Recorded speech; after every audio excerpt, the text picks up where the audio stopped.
Hello friends, this is Rupesh and I'm watching CVNet's video series on data structure and algorithm series, and this video is about iterative in-order traversal of a binary tree. So in-order traversal meaning L, N and R. So for each and every node, you will apply L and R. So first you will go to left, and if you cannot go to left, then you will print the node and you will go to right then.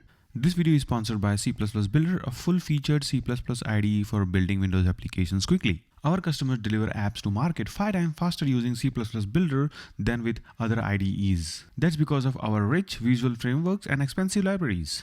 Prototyping, developing, and shipping are very easy with C++ Builder. C++ Builder integrates with continuous build configuration using MS Build and CMake, and has HTTP and REST client library on all platforms to invoke REST services and search specific AWS and Azure components. Link is given in the description field. You can check. So the order would be like this.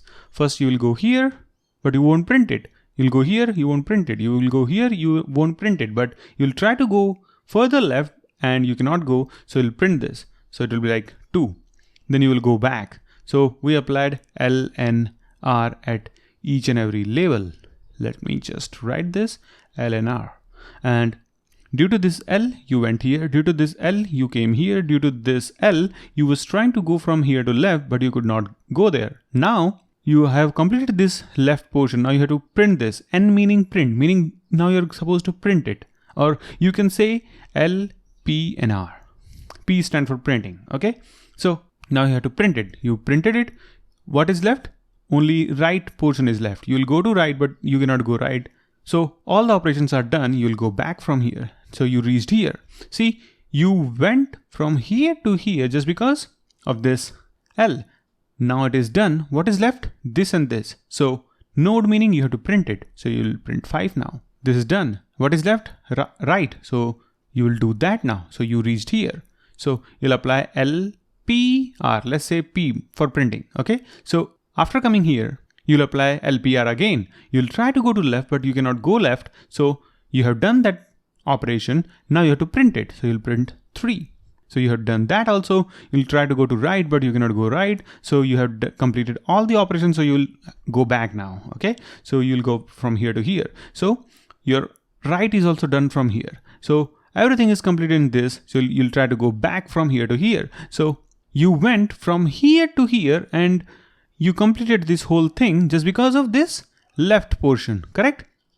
Now you're supposed to do this for this node, correct? So you'll print this. So you'll print 10 now. Similarly, this is done. You'll go from here to here now. So you'll reach here. After coming here, you'll apply L, P and R. Similarly, you'll try to go to left, but you cannot go left. So what is that next? Printing. So you'll print that. So after 10, you'll print 8. Similarly, you'll print 4. So this is going to be the order of in-order traversal. So this was about in-order traversal. Let's see how you will achieve this in-order traversal using a stack, because this is iterative in-order traversal, right? And I explain all these things just because it is possible that somebody don't know what is in-order traversal at all. And excuse me if I bored you. So this is your stack, STK, and you have this temporary root variable. And you'll start from 10. So I have initialized 10 here. Now see, if this variable is not null, then you will push whatever it contains inside this stack. So let's push this 10 here, and then you'll go left from here to here. Is this empty? No, it is not. Then you'll make this 10 as 5. So this is 5 now, and we will assign this 5 here. We'll go left. Is this null? No, it is not. Then you will make this 5 as 2 and initialize this 2 here. You'll try to go to left, and what is there? It is null. So you'll make this null. As soon as you encounter null at this root, you will try to pop out this and print. So you have taken this out and you printed it. And the moment you print it, you'll try to get the right of this one. So right is also null. So you will assign again null into this and you will see, is this null? Yes, it is. Then you will try to take this 5 also from here. So let's do that. So you have taken 5 from here. I'll remove this. So as you have taken 5 out, you will try to see, does it contain right? Yes, it does. So you'll push, before that you will put that right thing here. So 3 will come here and then ultimately we'll put it here. Okay. And then you have come from here to here. You'll try to go to left, but left is null. So you'll initialize null here. So let's do that. Now you see, you have null here. So you have to pop out something from the stack, right? So you'll take this 3 out.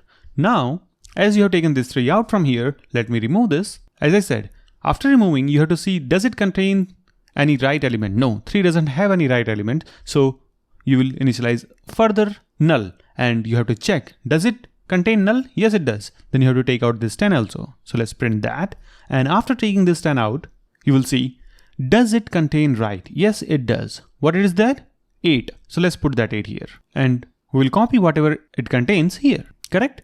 Now you will try to go to left, but left is null. You will initialize null here and see, does it contain null? Yes, it does. You will pop out this 8 from here. You'll print that and you'll see, does this 8 contains right? Yes, it does. Then that thing will come here first. And then let's suppose, obviously this was empty that time and you have 4 here. So you will end up copying this 4 here. And then you will try to go to left from this 4. Okay. So there is no left. So what you will do? You will initialize this with null.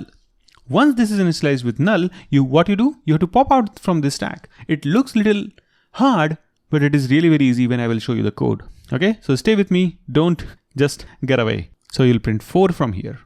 And this is gone from here. Does it contain any right? No, it doesn't. So it will again push null here. You'll check, okay, it is null. Yes, it is null. You'll try to go and try to make this stack empty, but it was already empty. Then you are done. So the in order process is 2, 5, 3, 10, 8, 4. So let's see code for this. So this is how your code would look like.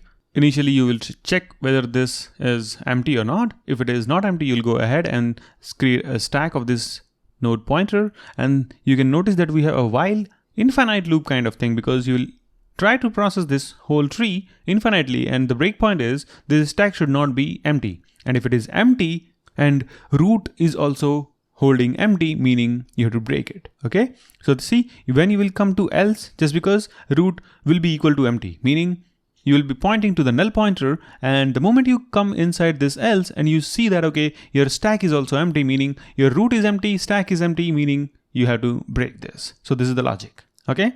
So remember what I was doing? I was just going through from here to here, here to here. Correct? If root is not equal to null pointer, what I'll do, I'll just simply push this root inside this stack, and root is equal to root's left.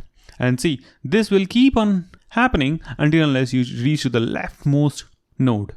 Once you reach that, then this if condition would be false. And see, we are checking if stack is empty. No, it is not. Then we are taking out this stack stop, which will be this 2 at that moment. And we are removing that from this stack and printing it and initializing root as root's right. This is very important point, because when, let's suppose you are here and you have processed this, you have processed this, now you have to go here. So this is the place where you will make that happen. Initialize yourself with right one.